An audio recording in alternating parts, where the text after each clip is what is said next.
Il était une fois, dans un royaume lointain, un monde où les elfes et les humains coexistaient, mais restaient de souvent séparés par des forêts enchantées et des rivières scintillantes.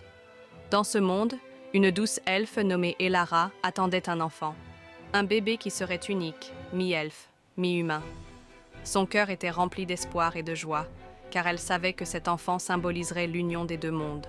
Le père de l'enfant, le prince humain Alaric, était un homme brave et noble. Il avait rencontré Elara lors d'une fête au bord de la rivière, où les deux peuples se réunissaient pour célébrer la paix.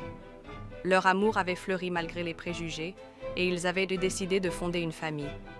Alaric passait souvent du temps dans la forêt elfique, apprenant les coutumes et les traditions de son épouse, tout en partageant les histoires de son propre royaume. Cependant, leur bonheur était menacé par un sorcier maléfique nommé Malacar. Ce sorcier, jaloux de l'harmonie entre les elfes et les humains, avait un plan diabolique. Il savait que le bébé d'Elara et Alaric possédait des pouvoirs extraordinaires, capables de contrôler les deux mondes. Malacar rêvait de kidnapper l'enfant pour s'emparer de cette puissance et plonger les royaumes dans le chaos. Un soir, alors que la lune brillait intensément dans le ciel, Elara ressentit une présence sombre dans la forêt. Elle avait entendu des rumeurs sur Malacar et ses machinations, mais elle espérait que son amour et la magie de la forêt les protégeraient. Malgré cela, elle décida de se préparer à toute éventualité. Elle tissa une amulette magique pour son bébé, destinée à le protéger des forces obscures. Les jours passèrent et l'accouchement d'Elara approchait. Alaric était toujours à ses côtés, prêt à l'aider et à la soutenir. Mais Malacar, observant de loin, mit son plan à exécution.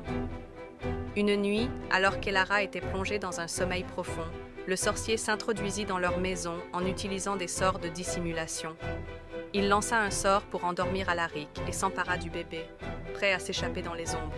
Lorsque Elara se réveilla, elle ressentit un vide terrible à ses côtés.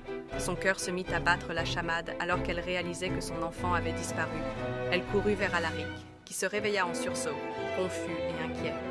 Ensemble, ils comprirent que Malacar avait enlevé leur bébé et qu'ils devaient agir rapidement pour le sauver. Ils s'engagèrent dans une quête périlleuse à travers la forêt enchantée, où chaque arbre semblait murmurer des avertissements.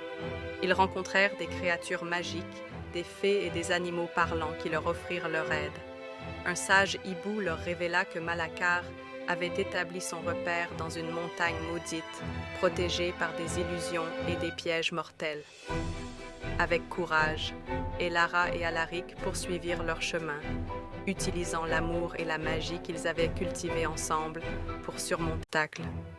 Ils traversèrent des rivières de feu et des vallées d'ombre, unis par leur désir de retrouver leur enfant. En chemin, Elara ressentit la puissance de l'amulette qu'elle avait créée, une lueur d'espoir dans les ténèbres. Finalement, ils atteignirent la montagne maudite. Malacar, confiant de sa victoire, les attendait. Un affrontement épique s'ensuivit. Elara, armée de sa magie elfique, et Alaric, avec son épée de prince, se battirent avec détermination. Le sorcier, furieux, lança des sorts puissants, mais l'amour des parents pour leur enfant était plus fort que toutes les ténèbres.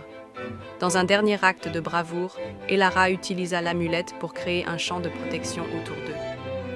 L'énergie de l'amour et de l'espoir émana de l'amulette, repoussant Malacar et le forçant à reculer. Dans un cri de rage, le sorcier disparut dans une explosion de fumée noire, jurant de revenir.